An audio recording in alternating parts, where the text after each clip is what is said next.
Single arms. Single arms seated cable row.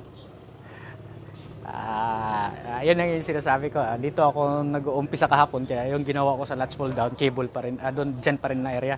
Kasi naunahan ko silang pumusto eh. So, at saka yun na rin talaga yung rason doon na wala gaano namang tao kaya yun na yung ginagawa ko. Yun yung sinasabi ko na single arms. Single arm talaga. Arms ng arms.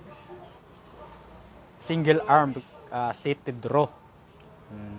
Mas maganda yan, parang stable kasi yung pagkakaposition mo kasi nakatukod yung isang kamay sa bench. Hindi kagaya pagka doon ka sa cable row machine, hindi ganoon ka-stable kasi nakaupo ka lang, pero nakatukod naman yung paa, pero yung katawan mo pwedeng magsuswing-swing.